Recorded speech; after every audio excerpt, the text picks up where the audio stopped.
Hi friends, welcome to केसेस classes. दोस्तों, ये जो आज का टॉपिक है पर्यावरण का एपिसोड नंबर 5 है। अब आपको पता चल गया कि यूपी पीसीएस का जो है एग्ज़ाम टल गया है। अब आपके लिए बेहद महत्वपूर्ण जानकारी ये है कि आप लोग तैयारी करने का मौका और अच्छा मिल गया है। मेरे साथ बने रहिए। मैं आपको पर्यावरण की सारे टॉपिक पढ़ाऊँगा, ज्योग्राफी, हिस्ट्री, संविधान और साथ साथ मैं आपको विज्ञान का भी सब पढ़ाऊँगा। और ये एपिसोड नंबर 5 है। ऐसे हर दिन मैं आपको लेके आता हूँ मॉर्निंग में 9 बजे। तो देखिए दोस्तों, और आज की टॉपिक का जो वो है पारिस्थितिकी संतुलन, खाद्य श्रृंखला, और एक टॉपिक और हमने लिया हुआ है। तो लगभग 20 से 25 क्वेश्चन है, बहुत महत्वपूर्ण है, उनको देखिएगा, अंत तक बने रहिएगा। दोस्तों शुरू करते हैं हम लोग वीडियो को अपने।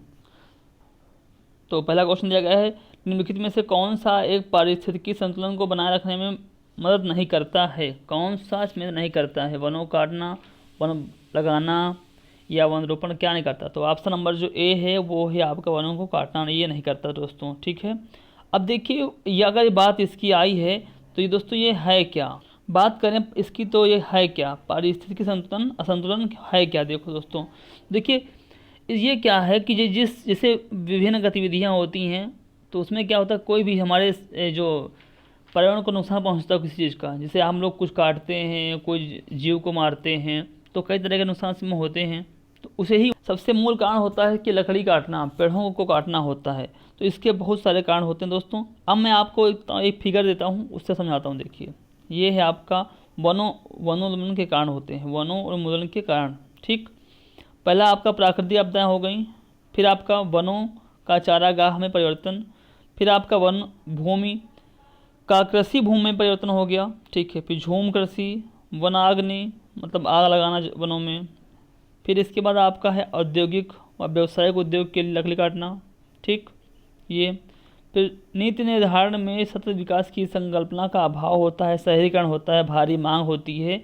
ये सभी कारण होते हैं पारिस्थितिकी असंतुलन में वनोन्मूलन के। ठीक है, अब देखिए दूसरा क्वेश्चन दिया गया आपके सामने कि भारत में पारिस्थितिकी असंतुलन का निम्नलिखित में से कौन सा एक प्रमुख कारण है? अब इसमें कौन सा एक कारण है वो बताना है हमको। तो वो है आपका वनोन्मूलन। मैंने बताया ना अभी जस्ट, वही है आपका ऑप्शन नंबर जो ए दिया गया वो आपका सही जवाब हो जाएगा।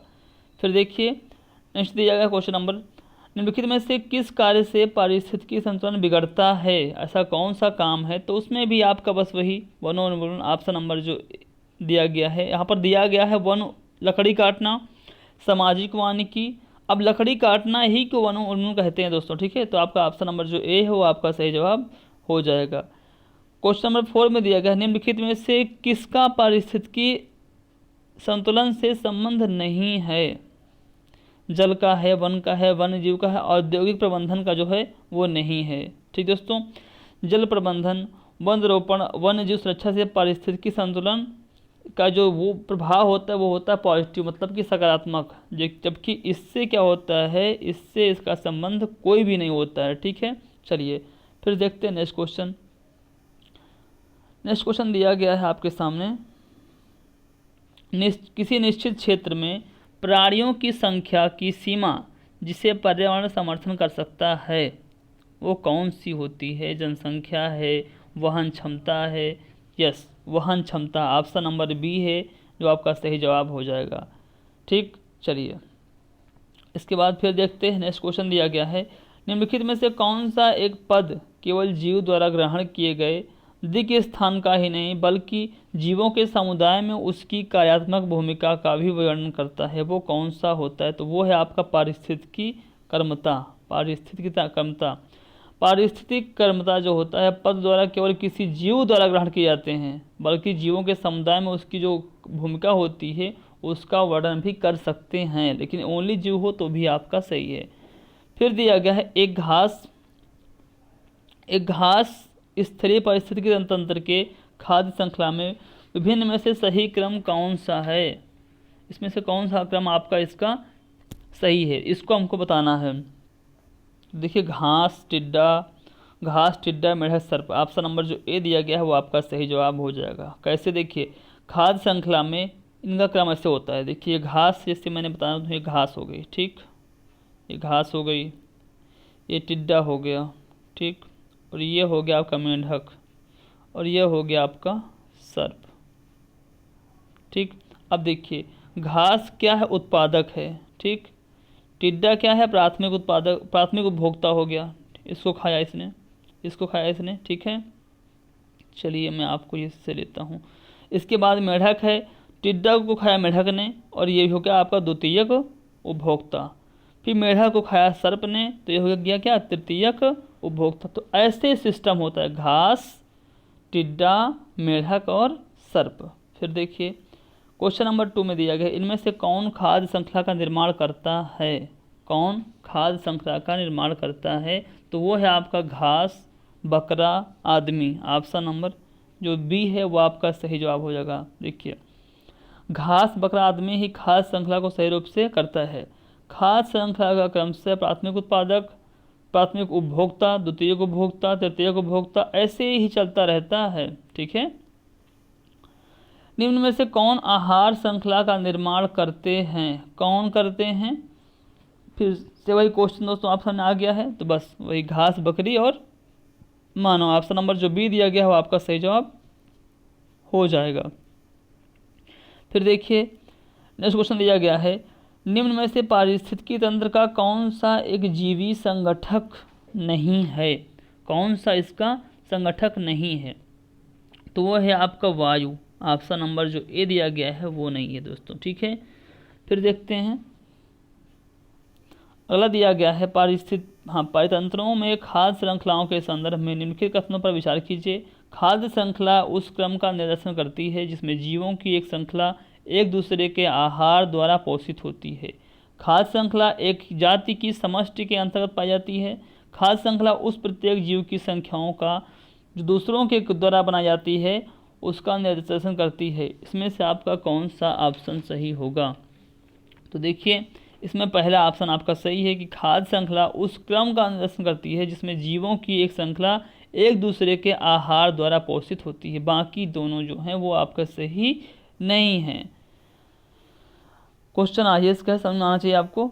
एक पारिस्थितिकी तंत्र में निम्नलिखित में से कौन प्राथमिक उपभोक्ता है, इनको बताना है आपको कौन कौन से प्राथमिक उपभोक्ता हैं। तो वो देखिए इसमें दिया गया चींटी, हिरण, लोमड़ी, बाघ। चींटी, हिरण, लोमड़ी, बाघ। जी चींटी तो आपका है, चलिए हिरण भी है, लोमड़ी आपका नहीं है, बाघ भी आपका नहीं है, ठीक है। चलिए आपका ऑप्शन नंबर ए है वो आपका सही जवाब होगा। जब किसी खाद्य श्रृंखला में मुख्यतः शाकाहारी प्राणी ही प्राथमिक उपभोक्ता की श्रेणी में आते हैं, फिर जो शाकाहारी होते हैं, हिरण शाकाहारी है, चींटी भी है, ठीक है। देखिए इसीलिए क्या है ये प्राथमिक उपभोक्ता है। चींटी जो है वो अपघटक है, चींटी अपघटक है यानी कि डीकम्पोजर है तथा प्राथमिक उपभोक्ता दोनों की श्रेणी में आती है, ठीक है। प्राथमिक उपभोक्ता तथा अपघटक दोनों की श्रेणी में आती है। ये पौधों को खाकर सेलुलोज से ऊर्जा प्राप्त करती है, ठीक है। चलिए कुछ कारणोंवश यदि तितलियों की जाति स्पीसीज की संख्या में बड़ी गिरावट होती है तो इसके संभावित परिणाम क्या हो सकता है। कुछ पौधों के परागकण का पर प्रतिकूल प्रभाव पड़ सकता है। कुछ कृप्य पौधे होते हैं उसमें कवकीय संक्रमण प्रचंड रूप से बढ़ सकता है। इसके कारण बर्रों, मकड़ियों, पक्षियों की प्रजातियों की समष्टि में गिरावट आ सकती है। इसमें से आपका कौन सा ऑप्शन सही होगा। तो क्वेश्चन नंबर 7 देखिए, पहले वाले में की बात जो है वो सही है, ठीक है। तो मतलब मैंने कहा पहला सही है और इसमें इसके कारण बर्रों, मकड़ियों, पक्षियों की इसमें भी आ सकती है। आपका तीसरा भी सही है। ऑप्शन नंबर जो बी दिया गया है वो आपका सही जवाब हो जाएगा। फिर देखते हैं इसके बाद दिया गया है खाद्य श्रृंखला फूड चेन में मानव क्या है। मानव क्या है, एक निर्माता है कि आप एक प्राथमिक उपभोक्ता है या इसके बाद आपका प्राथमिक व द्वितीय उपभोक्ता है, ठीक। तो ये क्या है, ऑप्शन नंबर है। क्योंकि देखिए इंसान जो है वो व्यक्ति जो है, इंसान क्या है, अनाज भी खाता है और मांस मछली का भी उपयोग करता है। इसीलिए देखिए साग सब्जियों का सेवन करने वाला जो होता है वो होता है प्राथमिक उपभोक्ता, जबकि मांस भक्षी जो होते हैं वो होते हैं द्वितीयक। तो ये इंसान में बहुत सारे ऐसे लोग होते हैं जो दोनों चीज़ का सेवन करते हैं। फिर देखिए समुद्री वातावरण में प्रमुखता है या मुख्य प्राथमिक उत्पादक कौन से होते हैं। यहाँ पर बात हुई है उत्पादक की, इसमें कौन से उत्पादक होते हैं जो प्रमुख होते हैं। तो देखिए इसमें होते हैं फाइटोप्लैंक्टन्स। ऑप्शन नंबर जो ए दिया गया वो आपका सही जवाब हो जाएगा। ये क्या होते हैं? ये प्रकाश संश्लेषण की प्रक्रिया द्वारा ऊर्जा प्राप्त करते हैं। पृथ्वी के वायुमंडल में उपस्थित ऑक्सीजन की अधिकतर मात्रा के लिए फाइटोप्लैंक्टन ही उत्तरदायी है। फिर देखिए, पारिस्थितिकी तंत्र के जैविक घटकों में कौन उत्पादक घटक है? इसमें गाय, मोर, बाघ ऐसे सारे दिए गए हैं, तो इसमें कौन सा होगा? तो वो हरे पौधे है इसमें, ठीक है। ऑप्शन नंबर जो डी है वो आपका सही जवाब हो जाएगा। हरे पौधे सूर्य का प्रकाश का उपयोग करके प्रकाश संश्लेषण की द्वारा अपना आहार स्वयं निर्मित करते हैं, ठीक। फिर दिया गया है प्रथम पोषक स्तर के अंतर्गत कौन कौन से आते हैं? शाकाहारी, मांसाहारी, सर्वभक्षी या हरित पादप। तो मैंने इसको पहले बताया भी था आपका। देखिए, प्रथम पोषक वाली बात जहाँ आती है वहाँ आते हैं आपके हरित पादप। ऑप्शन नंबर जो डी हो आपका सही जवाब हो जाएगा। वे सभी पौधे जो कि प्रकाश संश्लेषण द्वारा भोजन का निर्माण करते हैं वो प्राथमिक पोषक या उत्पादक, इसको हम पोषक भी बोल सकते हैं, उत्पादक भी बोल सकते हैं, पादप भी बोल सकते हैं। ऑप्शन नंबर डी आपका सही जवाब हो गया। फिर देखिए 12 में दिया गया है पारिस्थितिकी तंत्र के संदर्भ में निम्नलिखित कथनों पर विचार कीजिए। पहला दिया गया है सपोषी या सपोषजन स्तर पर उत्पादन को प्राथमिक उपभोक्ता कहा जाता है, ठीक। इसके बाद दिया गया द्वितीयक उपभोक्ता, द्वितीयक उत्पादकता का संदर्भ परपोषी से होता है, दोनों से होता है। ऑप्शन नंबर जो सी है वो आपका सही जवाब होगा। दोनों आज के ऑप्शन है वो सही हैं। दिया गया है क्वेश्चन नंबर 13 में आपका कि निम्नलिखित युग्मों से कौन सा सही सुमेलित नहीं है? पर्वत सर्वाधिक स्थायी पारिस्थितिक तंत्र है, ठीक। अजैविक अवयव जो है वो है आपका क्या? उसको दिया गया है जीवाणु, ये भी सही है। हरे पौधे पारिस्थितिकी तंत्र, देखिए हरे पौधे पारिस्थितिकी तंत्र सही तो है, लगभग इसमें थोड़ा सा मिस्टेक है सी में, ठीक। डी में वर्षा है, ग्लोबल वार्मिंग ये आपकी सही है। तो आपका ऑप्शन नंबर जो है ये जो सी दिया गया है वो आपका गलत है। इसमें क्या होना चाहिए बताता हूँ। इसमें क्या है, देखिए पर्वत क्या है, ये पारिस्थितिकी तंत्र में आएगा कि नहीं आएगा? पर्वत नहीं आएगा। अजैविक जीवाणु, देखिए हरे पौधे यहाँ कौन सुमेलित है? तो हरे पौधे किस में आते हैं? पारिस्थितिकी तंत्र का ही करते हैं निर्माण। देखिए ऐसे सिस्टम समझिए, मैं आपको दिखाता हूँ। देखिए ये सूर्य का प्रकाश है, ठीक, ये है। अब यहाँ ये ट्री है, ये उत्पादक, सूर्य का प्रकाश उत्पादक है, और ये है आपका जो है ये भी आपका उपभोक्ता। ये क्या है? ट्री है। इसने लिया इससे उसका ऊर्जा, ठीक है। तो इसमें क्या हुआ, सूर्य के प्रकाश में से अब ये यहाँ ऊर्जा का प्रभाव पहुँचा। पहले हो गया शाकाहारी ने लिया, ठीक, शाकाहारी ने लिया, वो प्राथमिक उपभोक्ता हो गया। शाकाहारी को मांसाहारी ने खाया, द्वितीयक हो गया। मांसाहारी को एक तीसरे ने खाया तो हो गया क्या हो? शीर्ष मांसाहारी। तीनों को खाना जिसने चाहा। तो ये ऐसा सिस्टम आपका होता है। फिर देखिए पारितंत्र में खाद्य श्रृंखलाओं के संदर्भ में निम्नलिखित में से किस प्रकार के जीव अपघटक कहलाते हैं या कहलाता है? उसमें से कौन सा ऑप्शन सही होगा आपका? तो वो है आपका, देखिए कवक और जीवाणु होते हैं। तो ऑप्शन नंबर जो बी है कवक और जीवाणु, ऑप्शन नंबर जो बी है वो आपका सही जवाब हो जाएगा। क्वेश्चन नंबर 15 दिया गया है निम्नलिखित में से कौन सा एक आहार श्रृंखला का सही क्रम है?